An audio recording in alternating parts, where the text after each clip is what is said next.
Hello, my name is Jared Parks, and I am reviewing Redefining Failure. It's an article by Seth Godin. It's part of the Harvard Business Review. Provides a lot of insights on failure and how companies deal with it, and pretty good presentation here.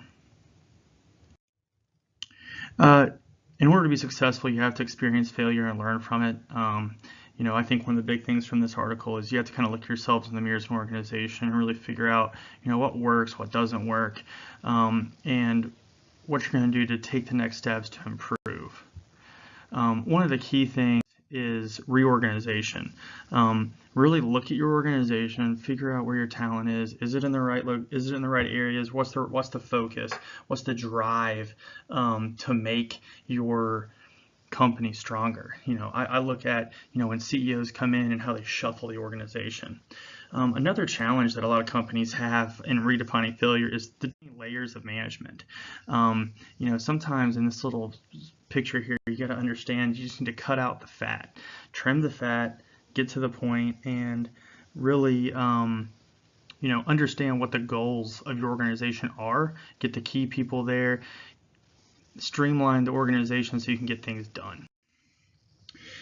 The other thing is, don't be afraid to take a risk, take a change, fight the status quo. Why is everything got to be the same? The article uses an example of women's restroom lines. It's just okay. That's just par for the course there. But if the men are waiting, there's a problem. But women always wait, so what's the issue? That's something you got to be cognizant of, is challenging the status quo. The other part is, why is it okay for customers to call in and complain about a product? That's another thing. Why? Why is that normal? Prevent that, learn from it, embrace it. Don't just say, well, a certain percentage of it's going to happen. Really learn from it and fight the change, or don't fight the change. Design failure, is another example. So if something's misdesigned, if a process is flawed, call it out, address it, move on. Kind of take a step back, check your ego at the door. If you're the one that created a process that's flawed, own it and move forward. A lot of organizations struggle with it.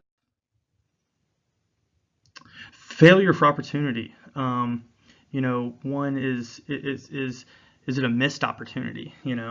Are we allocating resources correctly? Are we deploying our talent the right way? What are we doing to maximize our opportunities?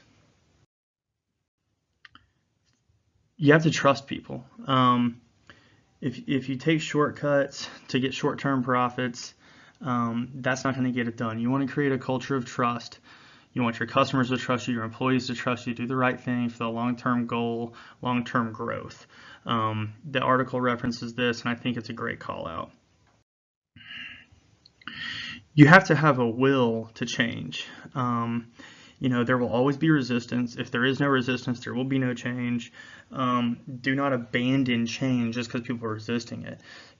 Again, challenge the status quo and really focus on providing the right information to get through that resistance and come to an agreement. It'll help make your organization stronger.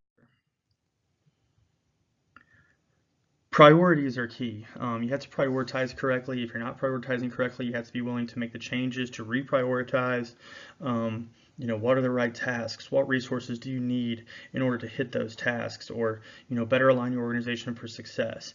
That is where the good organizations, strong long-term organizations, separate themselves from the weaker ones. Failure to quit. This is a simple one. If you know something is not right and it's not going to get the return on investment, you need to be able to stop, either reallocate resources, kill the project, change the scope of the project, readdress in some way, and move forward.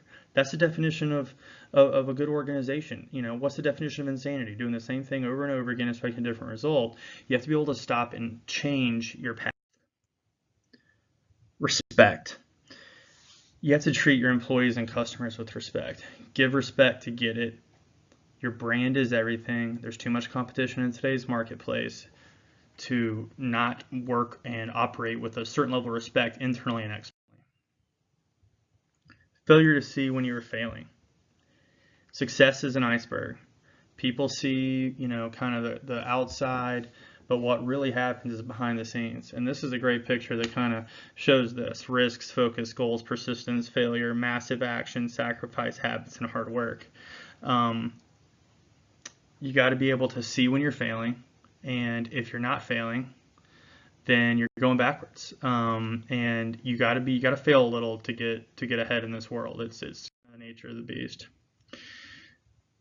Failure leads to success. You have to be able to learn from it, own your mistakes, look yourself in the mirror as a person, as an employee, as a company, and it'll make you stronger for the long term. Thank you.